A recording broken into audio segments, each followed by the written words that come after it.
Sa Baryo Luyong ang gabi ay may sariling buhay.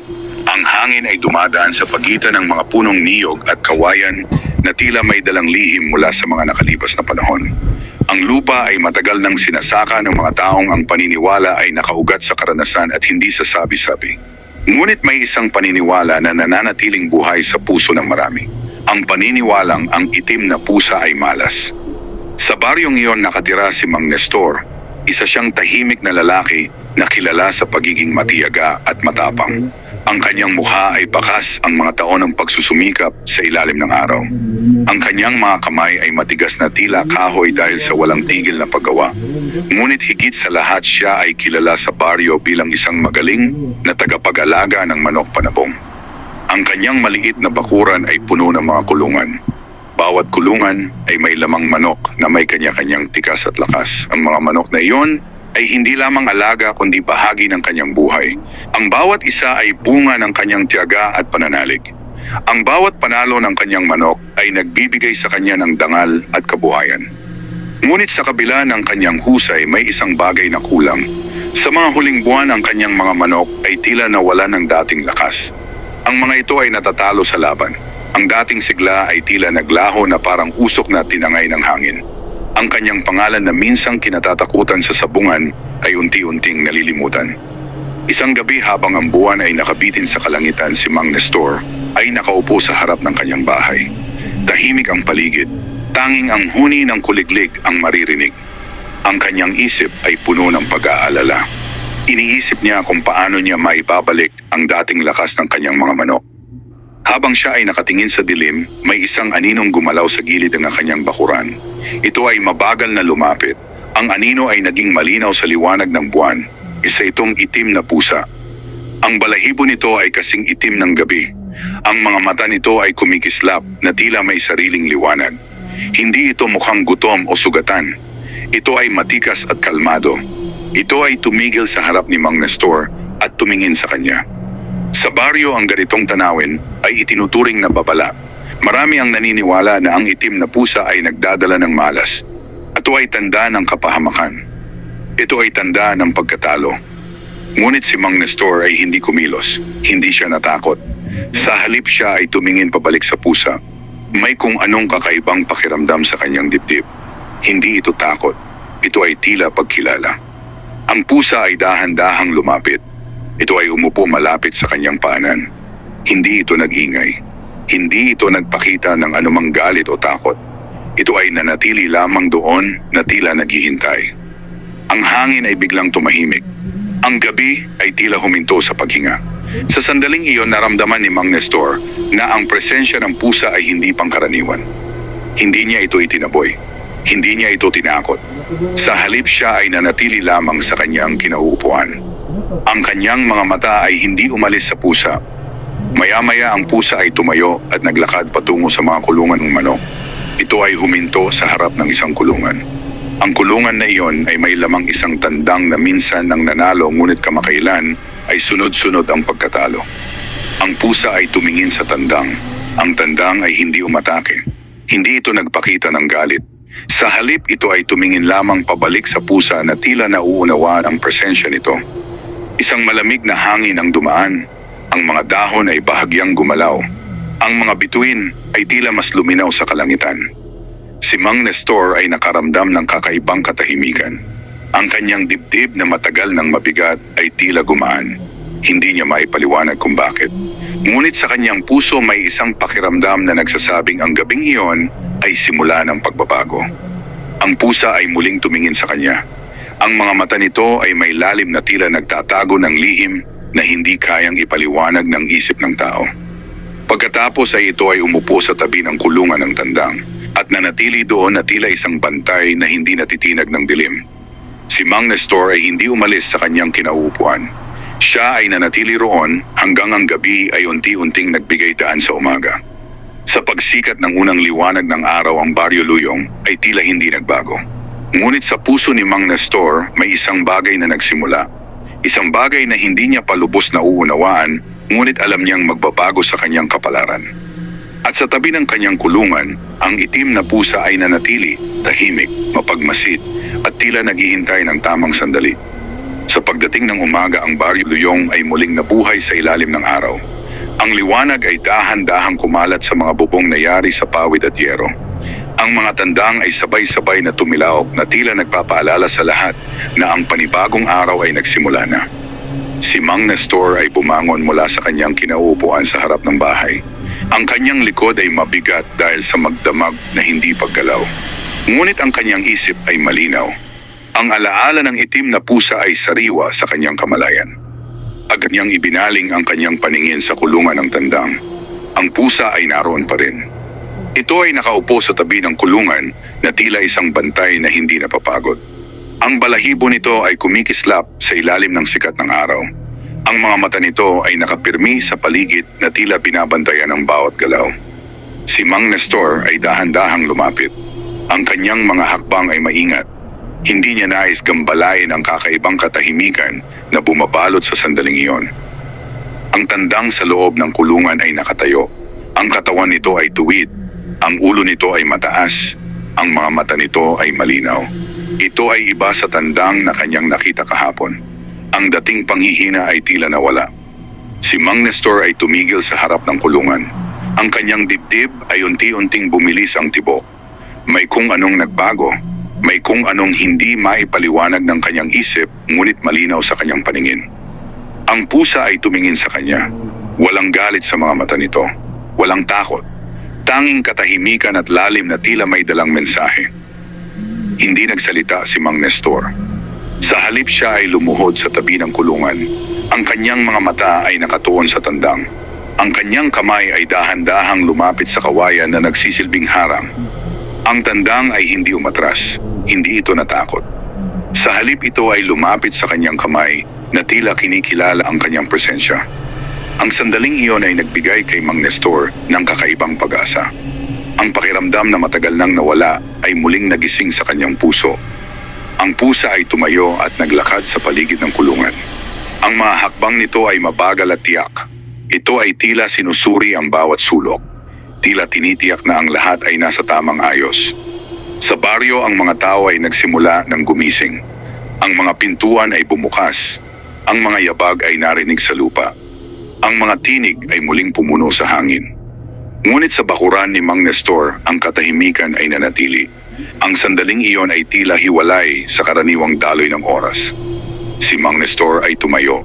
Ang kanyang mga mata ay hindi umalis sa pusa. Sa kanyang buong buhay, hindi pa siya nakaranas ng ganitong pakiramdam. Hindi ito takot. Hindi ito pag-alinlangan. Ito ay paniniwala na hindi niya maipaliwanag. Ang pusa ay muling umupo sa tabi ng kulungan. Ito ay tila nagpasya na manatili. Sa mga sumunod na araw, ang presensya ng itim na pusa ay naging bahagi ng kanyang bakuran. Hindi ito umaalis. Hindi ito lumalayo. Ito ay laging naroon malapit sa mga manok. Napansin ni Mang Nestor ang pagbabago sa kanyang mga alaga. Ang kanilang mga galaw ay naging mas matatag. Ang kanilang mga mata ay naging mas matalim. Ang kanilang tindig ay naging mas buo. Ang tandang na minsang natalo ay nagsimulang magpakita ng kakaibang lakas. Ang mga pakpak nito ay malakas. Ang mga paa nito ay matibay. Ang apoy sa mga mata nito ay muling nagliyab. Ang mga tao sa baryo ay nagsimulang makapansin. Ang ilan ay tumigil sa labas ng bakuran upang tumingin. Ang ilan ay nagbulungan. Ang ilan ay nagtanong sa kanilang sarili. Ang balita tungkol sa itim na pusa ay unti-unting kumalat. May mga nagsabing ito ay malas. May mga nagsabing ito ay hindi dapat manatili. May mga nagsabing ito ay tanda ng kapahamakan. Ngunit si Mang Nestor ay hindi nakinig. Sa bawat umaga na kanyang nakikita ang kanyang tandang na mas matatag kaysa dati, ang kanyang paniniwala ay lalong tumitibay. Ang pusa ay nanatiling tahimik. Ito ay hindi humihingi ng pagkain. Hindi ito lumalapit sa iba.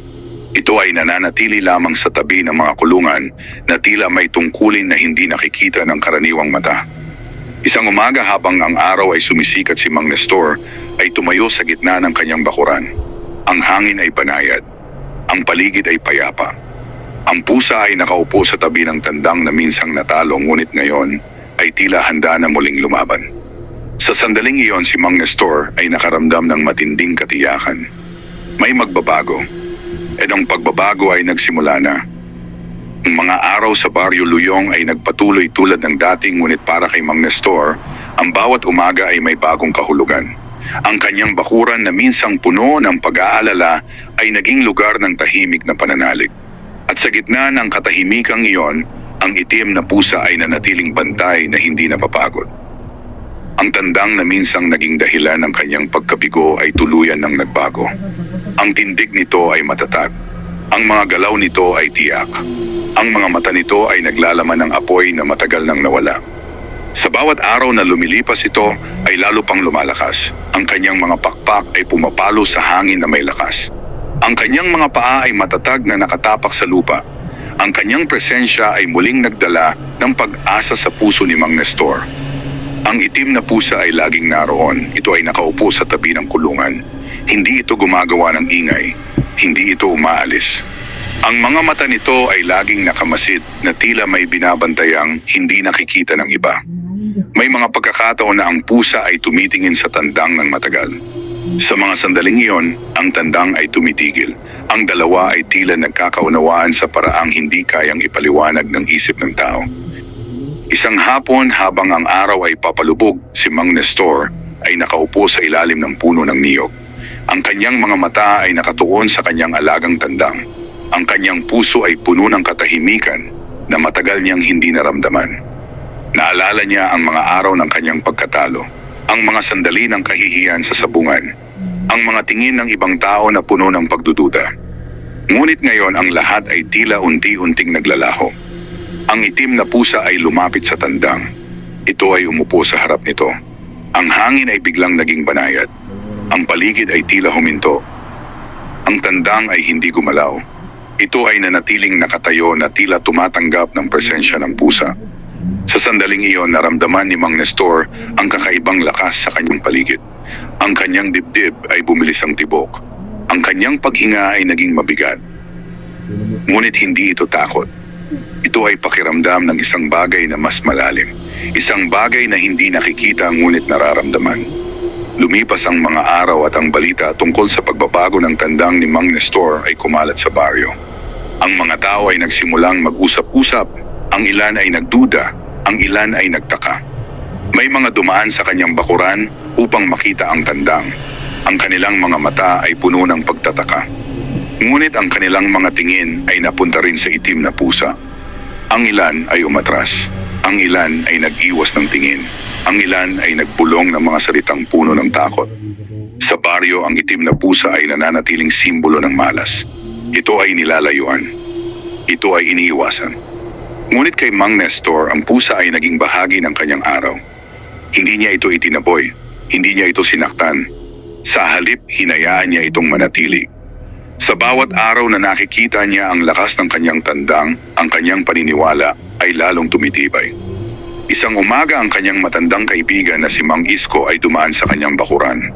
Ang kanyang mga mata ay agad napunta sa tandang. Ang kanyang mukha ay nagpakita ng pagtataka. Ngunit nang makita niya ang itim na pusa, ang kanyang ekspresyon ay nagbago. Si Mang Isko ay tumigil.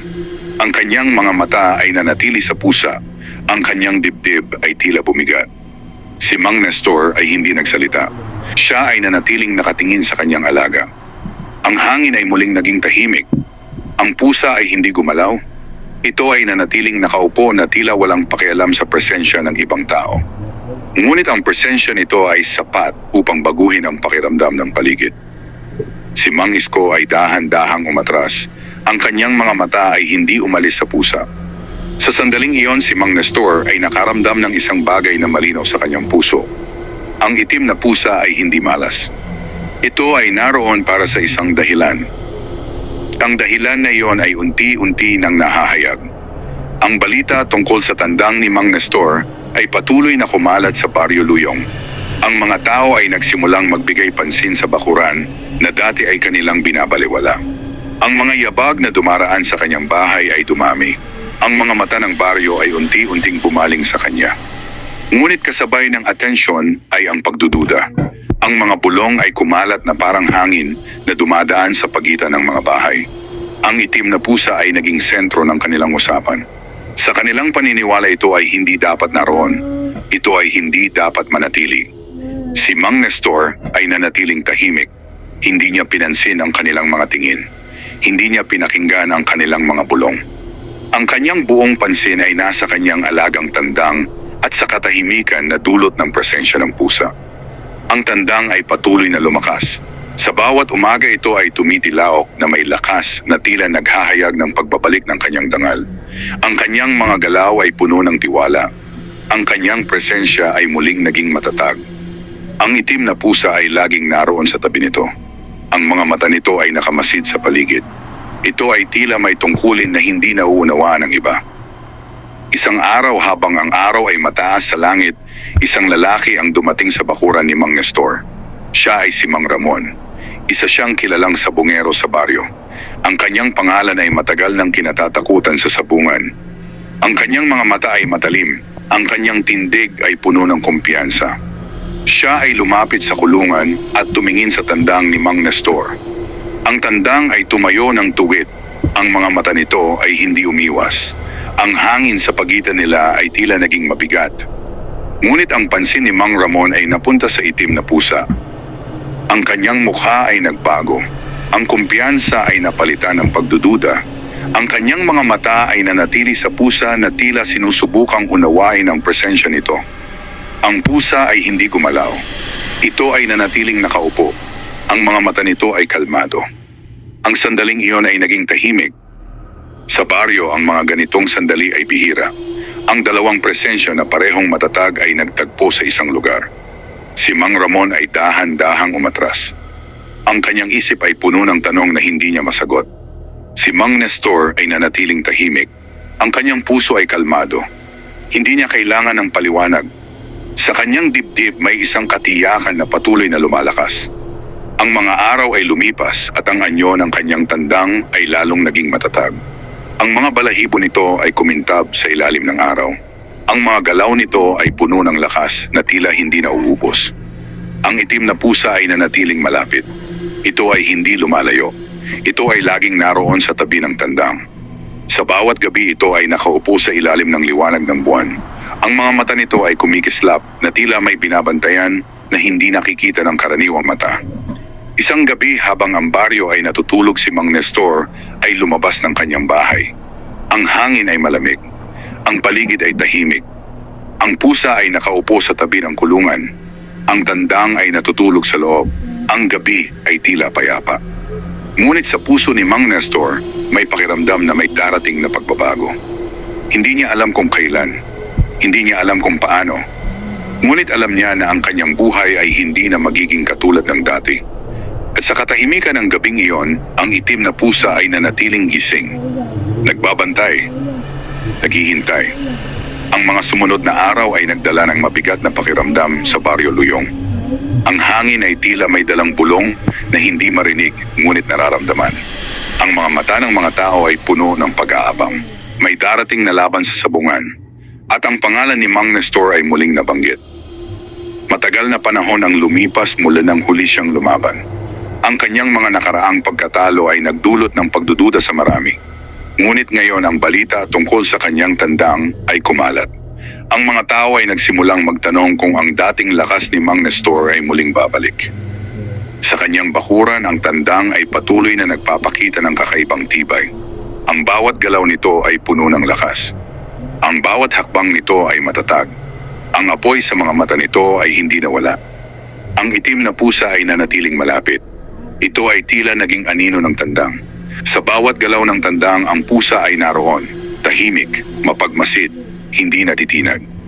Isang umaga si Mang Nestor ay tumayo sa gitna ng kanyang bakuran. Ang liwanag ng araw ay tumama sa kanyang mukha. Ang kanyang mga mata ay nakatuon sa tandang. Sa kanyang dibdib ang kaba ay naroon. Ngunit higit sa kaba ay ang paniniwala.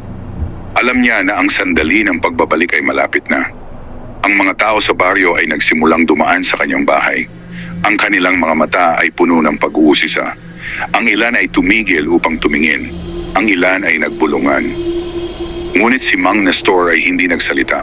Siya ay nanatiling tahimik na tila ang kanyang lakas ay nagmumula sa katahimikan.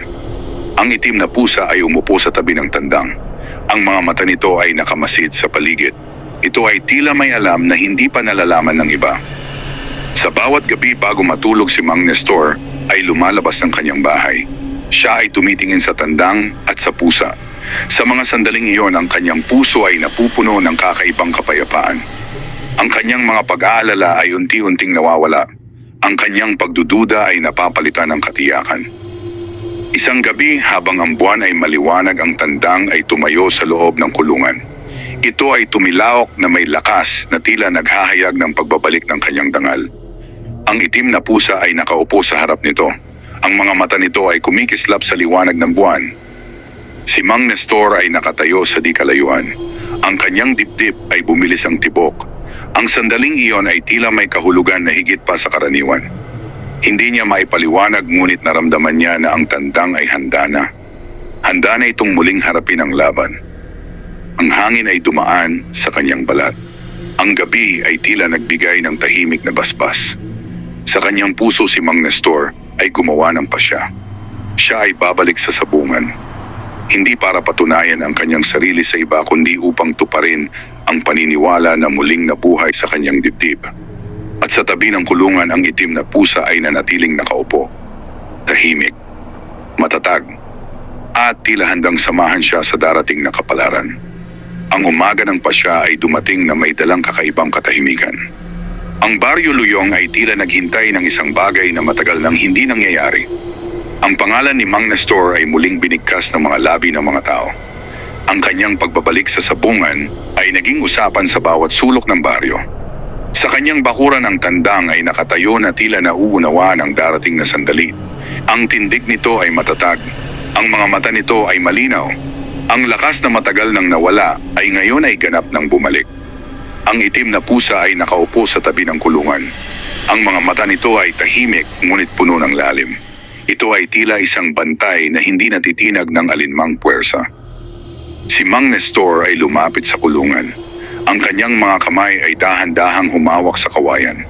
Ang kanyang dibdib ay mabigat ngunit hindi dahil sa takot. Ito ay bigat ng pag-asa. Ang kanyang isip ay bumalik sa mga nakaraang taon. Ang mga tagumpay na nagbigay sa kanya ng dangal. Ang mga pagkatalo na nagdulot sa kanya ng kahihiyan. Ang lahat ng iyon ay bahagi ng kanyang landas. Ngunit ngayon ang landas na iyon ay muling nagbukas. Ang tandang ay lumapit sa kanya sa loob ng kulungan. Ang mga mata nito ay nakatingin sa kanya na tila may pagtitiwala. Sa sandaling iyon naramdaman ni Mang Nestor na hindi siya nag-iisa. Ang itim na pusa ay tumayo at lumapit sa kanyang paanan. Ito ay tumingin sa kanya na tila nagbibigay ng tahimik na lakas. Ang hangin ay banayad. Ang liwanag ng araw ay dumampi sa kanilang tatlo na tila nag-uugnay sa kanila sa isang hindi nakikitang puwersa. Dahan-dahang binuksan ni Mang Nestor ang kulungan. Ang tandang ay lumabas. Ang mga paa nito ay matatag na tumapak sa lupa. Ang mga pakpak nito ay bahagyang kumilos na tila naghahanda. Ang pusa ay nanatiling malapit. Hindi ito umalis, hindi ito lumayo. Ang sandaling iyon ay tahimik ngunit puno ng kahulugan. Sa baryo ang balita ng kanyang pagbabalik ay kumalat na parang apoy. Ang mga tao ay naghintay sa darating na araw ng laban. Ang kanilang mga mata ay puno ng pag-aabang. Ngunit sa puso ni Mang Nestor, ang lahat ay malinaw. Ang kanyang pasya ay hindi na mababago. Ang mga sumunod na araw ay ginugol niya sa paghahanda. Ang tandang ay pinangalagaan ng may buong atensyon. Ang bawat galaw nito ay sinusubaybayan. Ang bawat sandali ay mahalaga. Ang itim na pusa ay laging naroon. Sa bawat umaga ito ay nakaupo sa tabi ng tandang. Sa bawat gabi ito ay nananatiling gising habang ang baryo ay natutulog. May mga sandali na ang pusa ay tumitingin sa malayo. Ang mga mata nito ay tila nakakakita ng mga bagay na hindi kayang makita ng iba. Si Mang Nestor ay hindi nagtanong. Hindi niya hinanap ang paliwanag. Ang kanyang paniniwala ay sapat na. Isang gabi bago ang araw ng laban si Mang Nestor ay nakaupo sa harap ng kanyang bahay. Ang buwan ay maliwanag. Ang hangin ay malamig. Ang tandang ay nasa loob ng kulungan. Ang itim na pusa ay nakaupo sa tabi nito. Ang gabi ay tila puno ng katahimikan na may dalang pangako. Sa kanyang dibdib si Mang Nestor ay nakaramdam ng matinding katiyakan. Ang sandali ng pagbabalik ay dumating na. At sa tabi ng kanyang tandang ang itim na pusa ay nanatiling bantay ng kapalaran. Dumating ang umaga ng laban na may dalang liwanag, na tila mas maliwanag kaysa sa mga nakaraang araw. Ang Baryo Luyong ay nagising ng mas maaga. Ang mga yabag ng mga tao ay narinig sa mga daan. Ang mga tinig ay puno ng pananabik. Sa loob ng bakuran ni Mang Nestor, ang hangin ay tahimik. Ang tandang ay nakatayo sa tabi niya. Ang mga mata nito ay matalim. Ang tindig nito ay buo. Ang itim na pusa ay nakaupo malapit sa kanilang dalawa. Ang mga mata nito ay kalmado ngunit tila may malalim na kaalaman sa darating na sandali. Si Mang Nestor ay yumuko at dahan-dahang hinawakan ang tandang. Ang kanyang mga kamay ay matatag. Ang kanyang dibdib ay puno ng paniniwala. Hindi siya nagsalita. Hindi niya kailangan ng salita. Ang kanilang ugnayan ay lampas sa anumang paliwanag. Dahan-dahan niyang binuhat ang tandang. Ang bigat nito ay hindi lamang laman. Ito ay bigat ng pag-asa at kapalaran. Ang itim na pusa ay tumingin sa kanya. Ang mga mata nito ay tila nagbigay ng tahimik na basbas. Pagkatapos ay ito ay naglakad palayo sa kulungan at huminto sa gilid ng bakuran. Ito ay nanatiling nakamasid habang si Mang Nestor ay naghahanda sa pag-alis. Ang landas patungo sa sabungan ay pamilyar sa kanya. Ito ay landas na minsan niyang nilakaran ng may kumpiyansa at minsan ding nilakaran ng may kabigatan sa puso. Ngunit ngayon ang kanyang mga hakbang ay matatag. Ang araw ay unti-unting tumaas sa langit habang siya ay naglakad. Ang hangin ay dumampi sa kanyang balat. Ang bawat hakbang ay tila may kasamang tahimik na pangako. Sa kanyang likuran ang baryo ay nanatili, ngunit ang presensya ng itim na pusa ay tila hindi nawala sa kanyang pakiramdam. Sa kanyang dibdib, ang paniniwala ay lalong tumibay. Sa pagdating niya sa sabungan, ang mga tao ay naroon na. Ang kanilang mga mata ay agad napunta sa kanya. Ang kanilang mga tingin ay puno ng pagtataka at pag-aabang. Ang pangalan ni Mang Nestor ay muling bumalik sa hangin. Ang tandang sa kanyang mga kamay ay nanatiling kalmado. Ang mga mata nito ay nakatuon sa paligid. Ang lakas nito ay malinaw. Ang sandaling iyon ay naging tahimik sa kanyang isip. Ang mga ingay sa paligid ay tila nawala. Ang natira lamang ay ang tibok ng kanyang puso at ang presensya ng tandang sa kanyang mga kamay. Malalim siyang huminga. Ang kanyang mga mata ay naging matatag. Hindi na siya ang dating lalaki na puno ng pagdududa. Siya ay muling naging sabungero na may paniniwala sa kanyang alaga at sa kapalaran na naghihintay sa kanya. Sa malayo ang araw ay patuloy na sumikat. At sa Baryo Luyong ang itim na pusa ay nanatiling nakaupo sa bakuran. Tahimik, mapagmasid, tila alam ang mangyayari. Sa loob ng sabungan ang hangin ay mabigat sa pag-aabang. Ang lupa ay tuyong tila saksi sa maraming laban na nagdaan. Ang mga tao ay nakapaligid. Ang kanilang mga mata ay nakatuon sa gitna kung saan ang kapalaran ng mga sabungero ay hinuhusgahan. Si Mang Nestor ay nakatayo sa gilid. Ang kanyang tandang ay nasa kanyang mga kamay. Ang init ng katawan nito ay malinaw. Ang lakas nito ay hindi maitatanggi.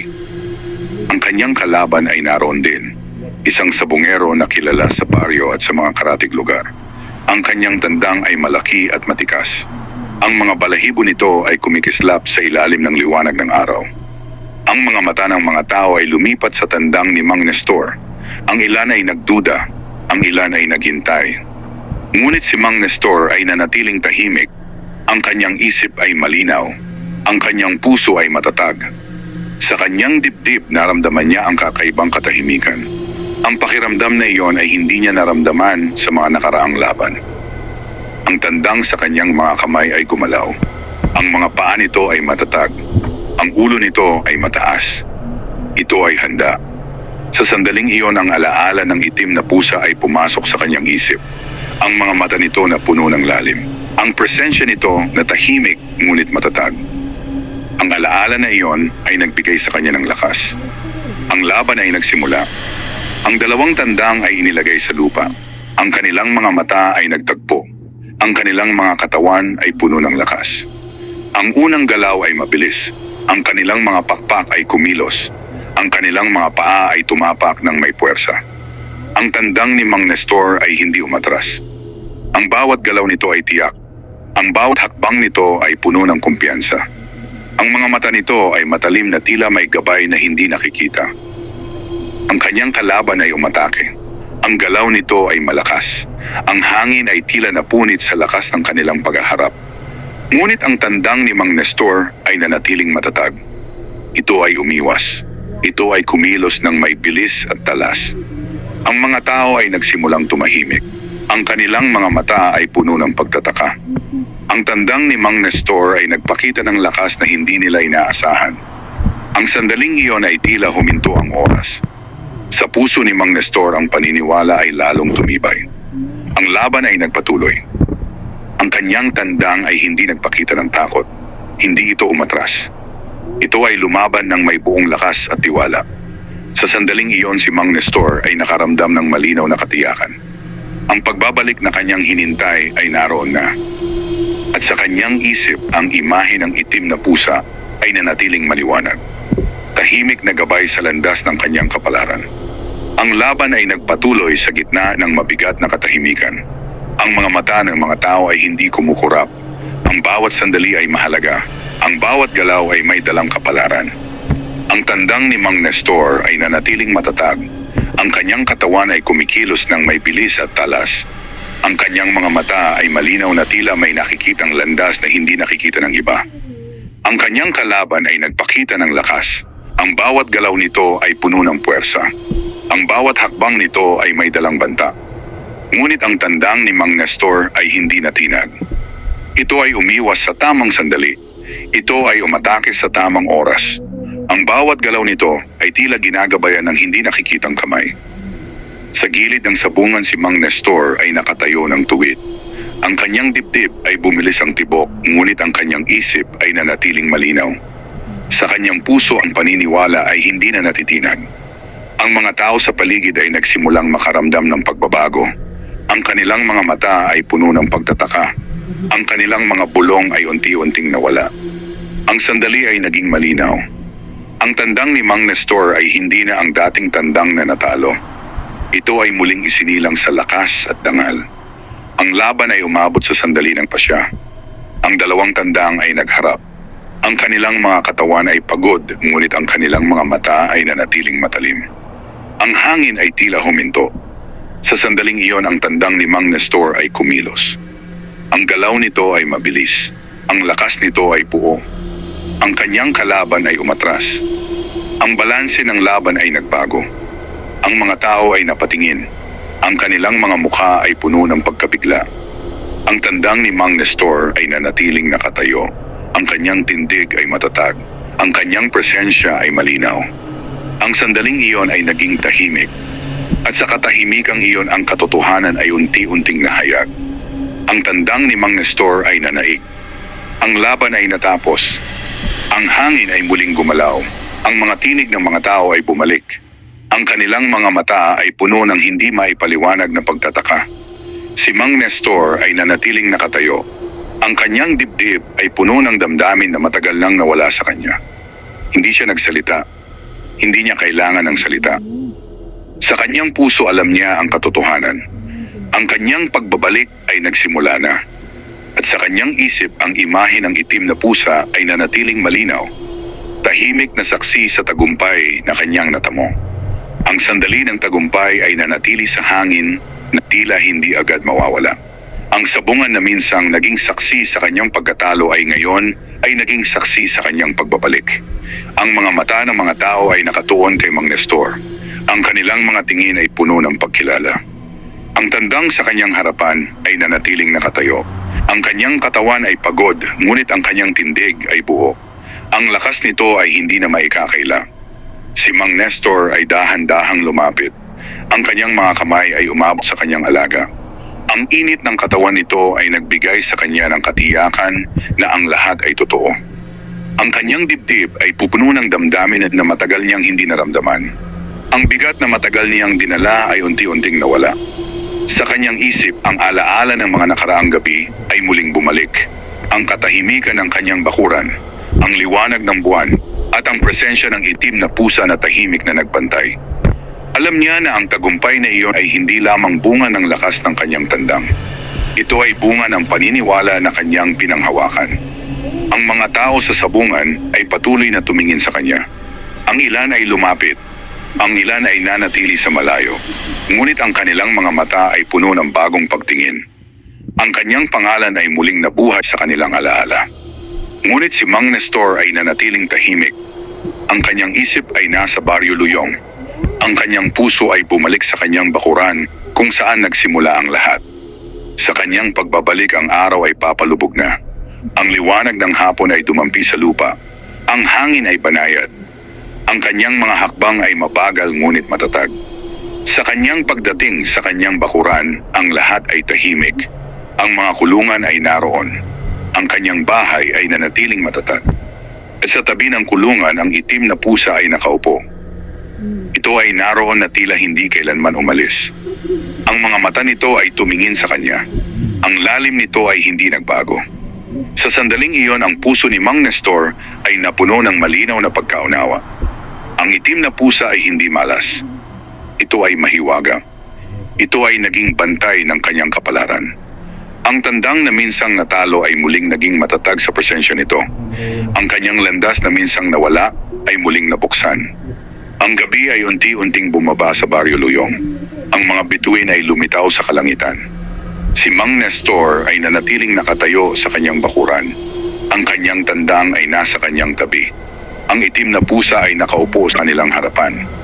Ang tatlo ay nanatiling tahimik sa ilalim ng kalangitan. At sa katahimikang iyon, ang isang katotohanan ay nanatili. Ang mahiwagang itim na pusa ay hindi nagdala ng malas. Ito ay nagdala ng swerte. At binago nito ang kapalaran ni Mang Nestor magpakailanman.